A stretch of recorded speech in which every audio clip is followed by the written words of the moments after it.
नमस्कार, आप सभी को बहुत बहुत राम राम।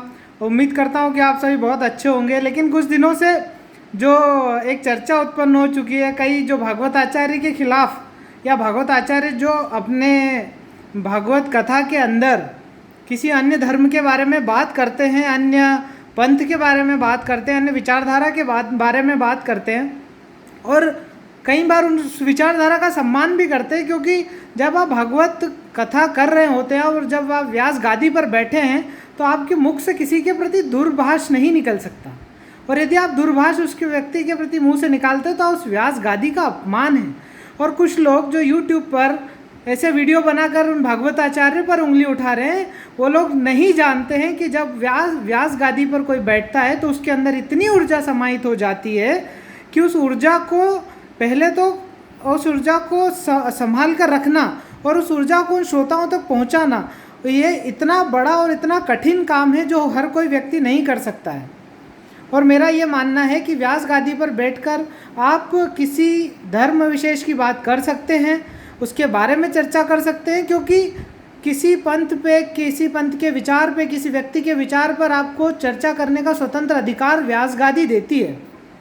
और श्री भागवत महापुराण में भी ऐसी कई कथाएं हैं जो किसी अन्य के विचार को कई बार ऐसा लगता है कि ये कथा क्यों है, ये तो उस विचार को नहीं केंद्रित करती है जिस विचार को हम जानते हैं या जिस विचार को हम समझते हैं।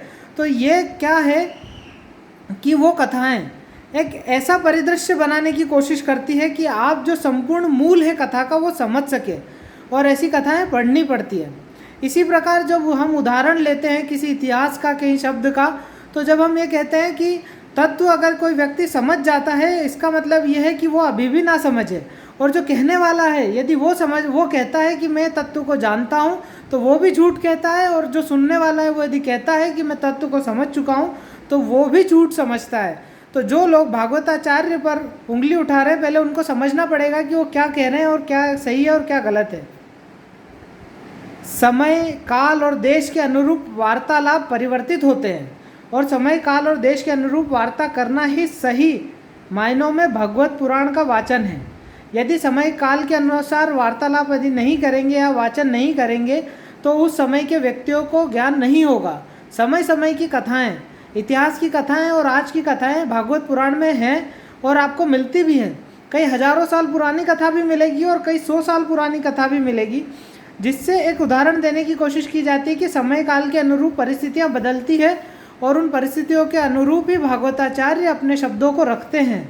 और मेरा ये मानना है कि जो लोग उनके ऊपर उंगली उठा रहे हैं उनको अपने अंदर झांकने की आवश्यकता है कि वो गलत कर रहे हैं, और इससे धर्म विशेष को किसी प्रकार की कोई हानि नहीं होती है और किसी धर्म विशेष को किसी प्रकार की ठेस नहीं पहुंचती है।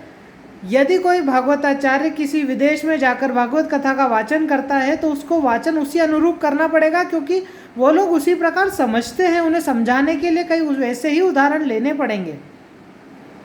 और यही जब कोई भागवताचार्य शिक्षा प्राप्त करता है तो उसे समझाया जाता है कि जो आपके शब्द हैं वो देश काल के अनुरूप ही होने चाहिए, तभी आपकी जो बात है वो श्रवणकर्ताओं के तक पहुंच सकती है।